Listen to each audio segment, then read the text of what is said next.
जब हम साहित्य की बात करते हैं तब हमारे सामने किताबें नजर आने लगती हैं, मगर वो समाज जो किताबों तक पहुंच नहीं सका, उनकी कहानी कौन लिखेगा। वो खुद अपनी कहानी लिख रहे हैं और खुद अपना साहित्य बना रहे हैं। वह अपनी कहानी खुद बता भी रहे हैं। इसी सिलसिले में दिल्ली के आर्यभट्ट कॉलेज में तीसरा दलित साहित्य महोत्सव हुआ, जिसमें तमाम दिग्गजों ने शिरकत ली। दलित साहित्य महोत्सव की शुरुआत कैसे हुई, इसको लेकर प्रोफेसर बलराज कहते हैं कि 2018 में हम लोगों से एक बड़ा प्रोग्राम होना चाहिए जिससे लोगों की एक समझ बदले, लोग आए, यूनिवर्सिटी, कॉलेज, हमारे सामाजिक कार्यकर्ता, चिंतक, लेखक, कवि, साहित्यकार सब इसमें शामिल हो, रंगकर्मी, नाटककर्मी सब शामिल हो, मीडिया शामिल हो उसमें।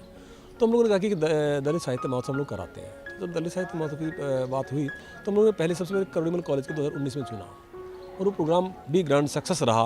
बहुत लोग जुड़े उसमें, मतलब देश विदेश से लोग आए और हजारों की संख्या में नाटककार, साहित्यकार, रंगकर्मी आए और सब ने अपनी बातें रखी। तो उसके बाद हम लोग को फीडबैक मिला, बड़ा बेहतर था।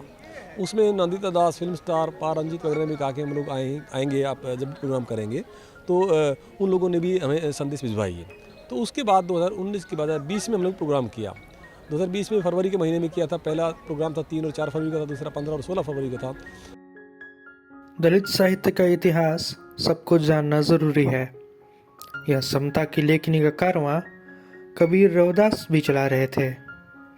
इसी को लेकर शिवराज सिंह बेचैन बता रहे हैं कि देखिए कि हमारे यहाँ जो हमारे समाज में जो विविधता है, डाइवर्सिटी है, उससे ही जुड़ा हुआ है। हर युग में वंचित लोगों की आवाज़ अलग रही है। अब जैसे हमारे साहित्य का भक्ति काल आप देखेंगे, उसमें आप देखेंगे रैदास हैं, कबीर हैं, उधर चोखा मेला है महाराष्ट्र में, नंदनार हैं साउथ में। तो जो ये जितने भी भक्त कवि हैं, ये उस समय मतलब कि हम सब एक ईश्वर की संतान हैं, तो भेदभाव क्यों, तो वो उस स्तर पर बराबरी की मांग कर रहे थे। भक्ति काल में ये लोग थे। और जब स्वतंत्रता आंदोलन चल रहा था हमारे देश में, तो उस समय स्वामी अछूतानंद और बिहारी लाल हरित ये लोग नेतृत्व कर रहे थे और इनके साथ सैकड़ों की तादाद में दलित कवि थे, कहानीकार भी थे, पत्रकार भी थे। आप देखेंगे कि दलितों के 300 से ज़्यादा अखबार निकले हैं। तो अखबार निकले हैं, इसका मतलब यह है कि वो पत्रकारिता के क्षेत्र में अपना मंच बनाए हुए थे और अपनी बात कह रहे थे। तो अस्पृश्यता न हो, समानता हो, स्वतंत्रता हमको भी मिले, ये आवाज़ थी। और हाँ, अभिव्यक्ति की जो मंच हैं, चाहे वो साहित्य है, चाहे चैनल हैं या जो भी है, उनमें भी वो चाह रहे थे कि हमको हमारी भी हिस्सेदारी हो। और कला के क्षेत्र में जैसे वो उनकी मांग थी कि भाई जो फिल्में हैं, उन फिल्मों में दलित नायक, खलनायक जो भी है, उनकी हिस्सेदारी हर उसमें होनी चाहिए। दलित दस्तक फिर से आ गया है लेकर अपना बहुजन कैलेंडर, 2023 का बहुजन कैलेंडर। इस बार के कैलेंडर में होगा बहुत कुछ खास। जानिए उन बहुजन स्थलों के बारे में जो महत्वपूर्ण हैं। बुकिंग करने के लिए दिए गए नंबर पर संपर्क करें या व्हाट्सएप करें। गांव तक ये चीजें कैसे पहुंच रही हैं, दलितों की बस्तियों तक कैसे हमारी संस्कृति पहले पहुंची थी और अभी पहुंच रही है, इसको लेकर वरिष्ठ लेखक सिद्धार्थ रामू बता रहे हैं कि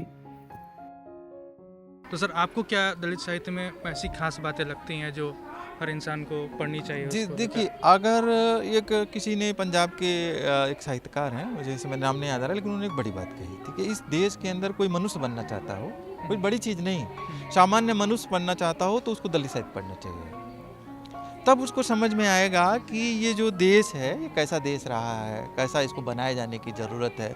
और जो इस देश के सबसे ज़्यादा मेहनत करने वाले रहे हैं, उत्पादन करने वाले रहे हैं, जो सारी चीज़ें पैदा किया है, जिन्होंने सारा पैदा जिनके श्रम पर ही मुग़ल साम्राज्य भी चला था, जिनके श्रम पर ही ब्रिटिश साम्राज्य भी चला था, जिनके काम पर ही वो सारा कुछ पल रहा था, आज भी जो बहुत सारा हिस्सा उनके श्रम पर ही पलता है। तो जो देश के असली निर्माता रहे हैं, जो देश के असली बनाने वाले रहे हैं, दलित साहित्य उनका साहित्य है। तो उनके जीवन की तो अभिव्यक्तियां ही गायब थी, बाहर थी। यानी करीब करीब देखिए, जिसको हम मुख्य धारा का साहित्य कहते हैं या आज की तारीख में उसे ब्राह्मणवादी साहित्य कहता हूँ मतलब, और जिसमें वो प्रगतिशील साहित्य का भी बड़ा हिस्सा शामिल है। बेसिकली वो जानते हैं क्या रहा है, ऊपर के 10-15% लोगों का साहित्य रहा है, वो 85% लोगों का साहित्य नहीं रहा है, वो 10-15% लोगों का साहित्य रहा। जो दलित साहित्य, और यहाँ भी दलित फेस्टिवल में आप देख रहे हैं, अब दलित साहित्य अपने दायरे का विस्तार कर रहा है। दलित साहित्य का मतलब आज की तारीख में यहाँ भी जो नोट जारी किया गया है कि इसका उद्देश्य क्या है, उसमें सारे वंचितों के साहित्य को समाहित करने की कोशिश है, चाहे वो आदिवासी हों, इंक्लूडिंग आपने देखा होगा पिछले दिनों ग्रेसी बानू जी हैं जो यहाँ कल आयोजन के उद्घाटन किया इन्होंने, वो LGBT कम्युनिटी के हैं। तो LGBT का भी साहित्य है, आदिवासी का भी साहित्य है। मुख्य धारा के साहित्य और दलित साहित्य दोनों में फ़र्क क्या है, दोनों में अलग क्या है, इसको लेकर वरिष्ठ लेखक जयप्रकाश करदम कहते हैं कि देखिए फर्क, प्रेमचंद या जो भी उन्होंने लिखा है, उन्होंने गांव के बारे में लिखा, भूमिहीन